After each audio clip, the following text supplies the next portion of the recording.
Major miners and minor miners, kick back, relax, put your feet up for the first episode in a long series in which I'll slowly tear apart the Bri Island and form it into something new, a rebirth, if you will. Enjoy.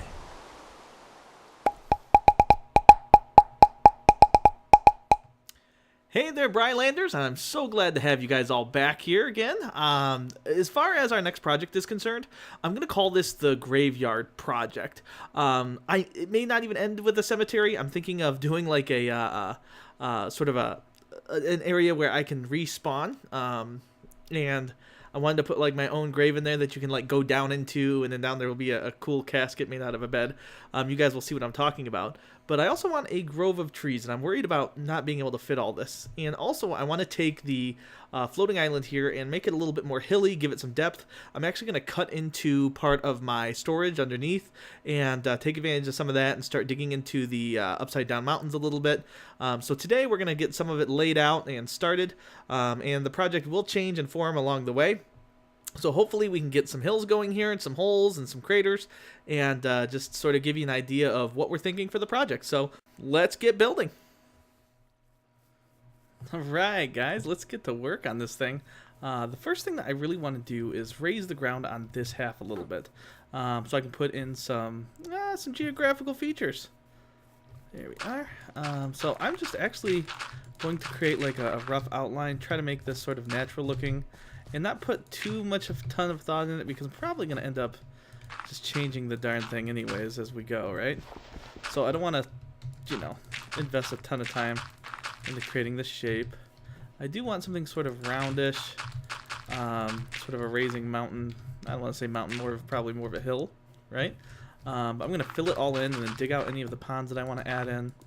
And I did actually create a hole in some of the center areas that'll go down into my upside down mountains. So if I do want to dig deeper, I want to make sure that I cover enough ground to cut into those. Now I was a little bit worried about cutting into my water and everything. I might move some of this or change some of it to keep my water towers visible. But honestly, we really won't know a lot of that until after the trees are planted and everything. So I gotta make sure we make this thing wide enough. I'm gonna end up falling right off the edge, aren't I? Make sure that we make this thing wide enough to get to where we need to be. I better keep everything open so I can get down. I can always add more dirt onto this, but it's gonna be sort of funny that I'm going to add all this, then dig it out. But I want to make sure that that it's just done right. I don't want to just start digging out and then wish I would have made the ground higher or anything like that. So I think I'm going to just kind of continue this shape all the way around the island, and I'm thinking about making it 3 more higher. I've just got everything so level on my floating island. There we go. That I need to do something different over here where my grove and everything's going to be. It doesn't necessarily mean my grove is going to be this wide.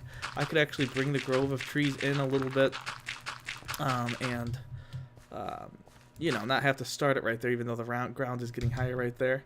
And I'll find something fun and creative to do with my glass star. For now, I'll probably just dig the glass areas out and not cover it up because I do want that still to expose to the sky. And if you hear any little noises or coos or anything like that, it's because there's a newborn strapped to my chest while I'm recording. So if you hear anything that's crazy, that's what that is.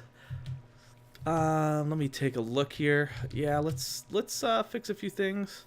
I'm going to fill this in so you don't just have to watch me lay down a bunch of dirt, and I will be right back. So pretty much what you're going to miss is a lot of this.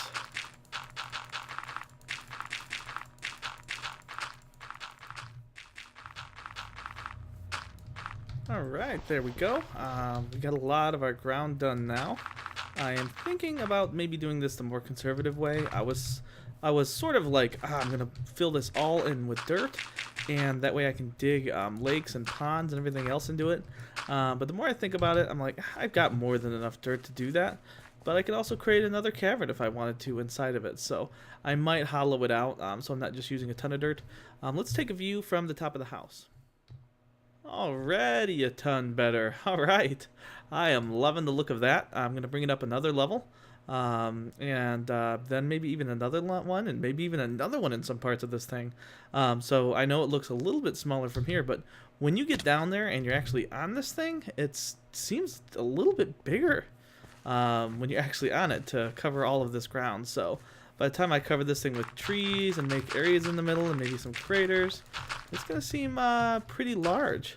So before I said, I'm thinking about conserving some more dirt in my methods of doing that. So what I mean is what I will do is the same thing I did to build the island, which is put my border in and then create the next layer or level. You guys will see what I mean. So put the border in and then put the next border in and then just fill in the dirt where I need it. So I just don't have a bunch of filled in spaces. But the thing I like about doing it with all of the dirt is being able to dig out like 3D areas and not just having to fill them in like I have on the other floating island projects. However, I don't know, maybe filling them in is better. Yeah, who knows? It was just something different that I wanted to try out. And this way I can conserve more dirt and I can have more storage space if I want to, if I do not fill it all in. So I'm not 100% sure on which way is better. So we'll try it both ways. Here we are. Let me get this border done here. And we'll sort of cut out and cut back in so you can see the next layer.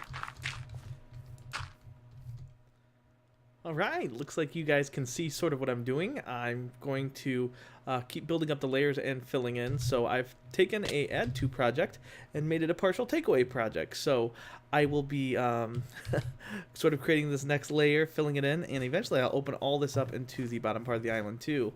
And see really where I want to put most of my sort of lakes or craters or rivers or whatever.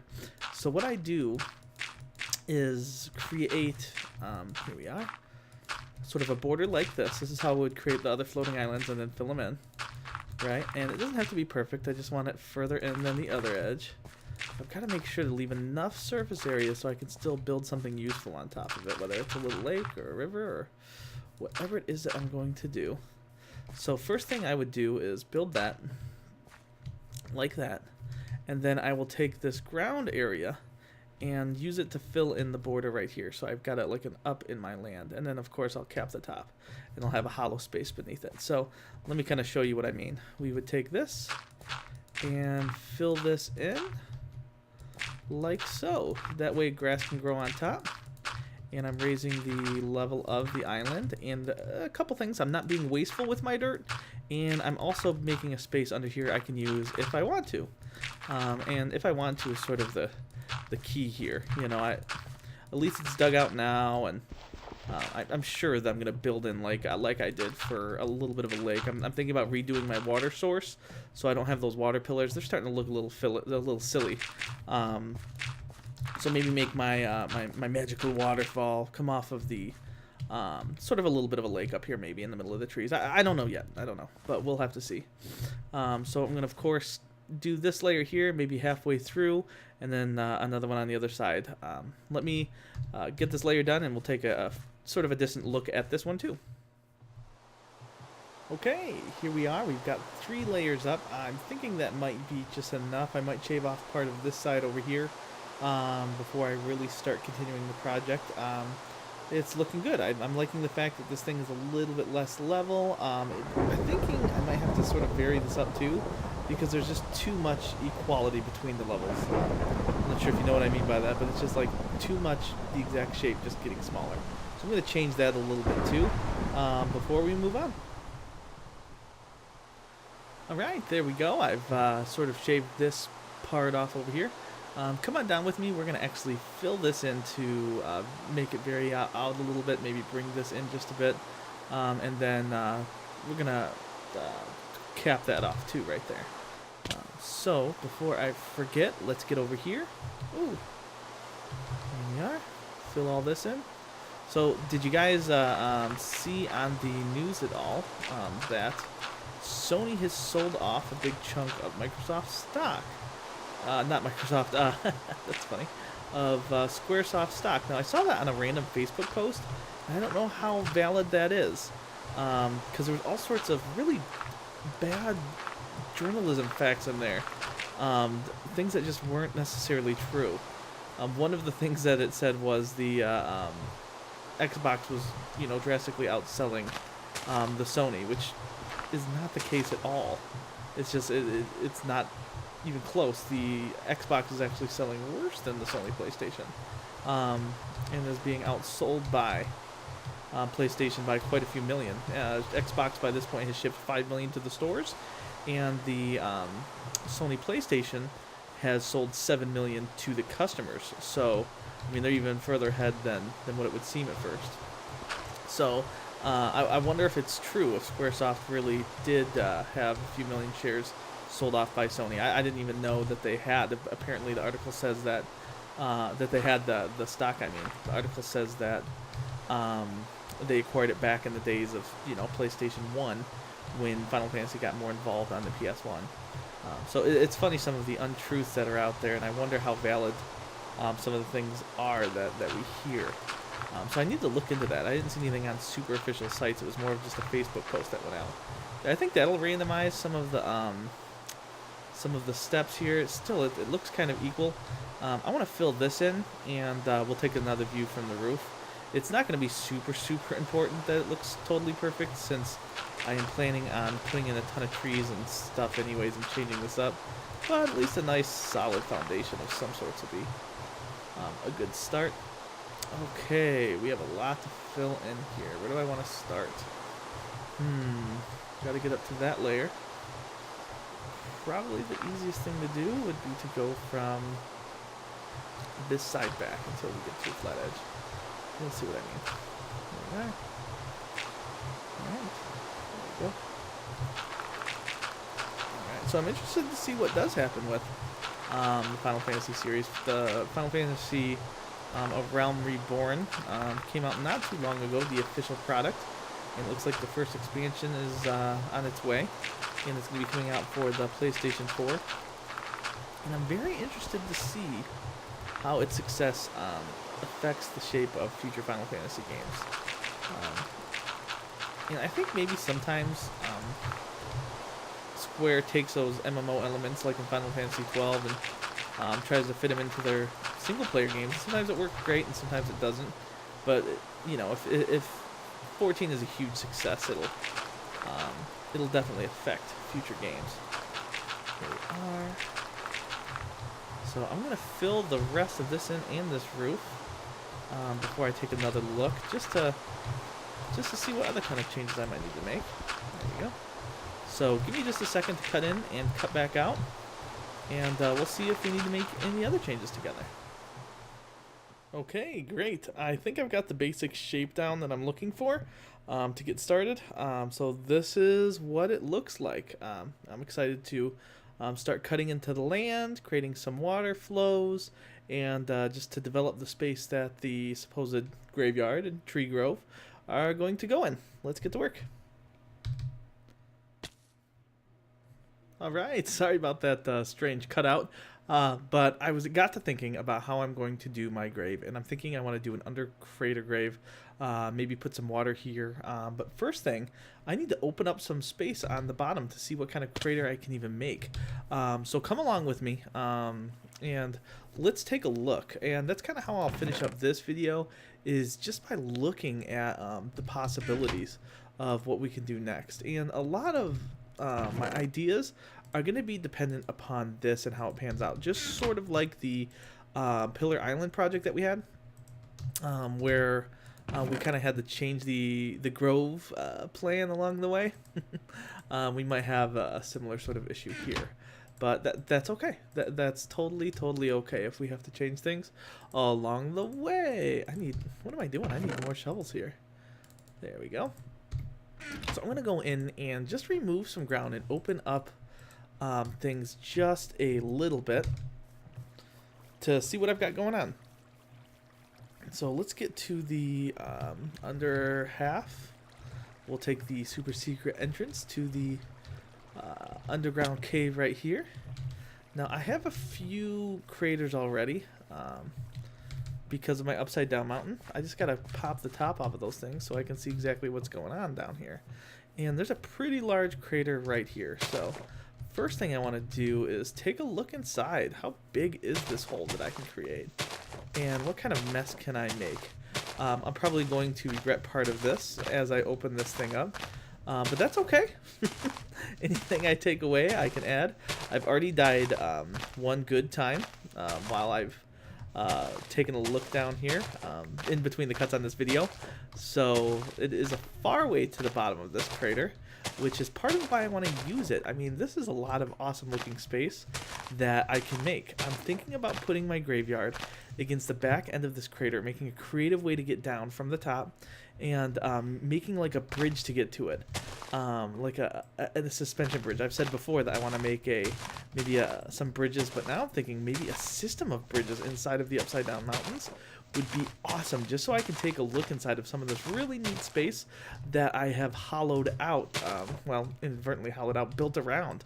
But first thing I need to do is create sort of an opening so I can see what I can do with this space. And I am liking the idea of really utilizing it. Instead of just doing a giant storage area down here and filling all this in with treasure chests, I can make this look really, really neat.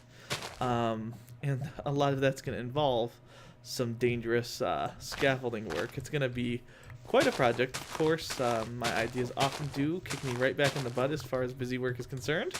But that's okay. That's what we do here in Bri Land. We make things a little bit more difficult, right?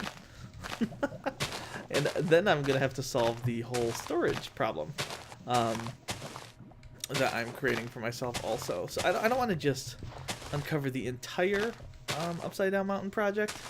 And at least right now I don't. I don't know. Maybe I'll make this hole inside the mountain look a little bit more natural. Who knows what I'm going to end up doing by the time this thing's over with. There we go. But yeah, earlier I was talking about the future of Square, and you know, it's not just Square Enix anymore. I'm sorry, it's just not Squaresoft anymore.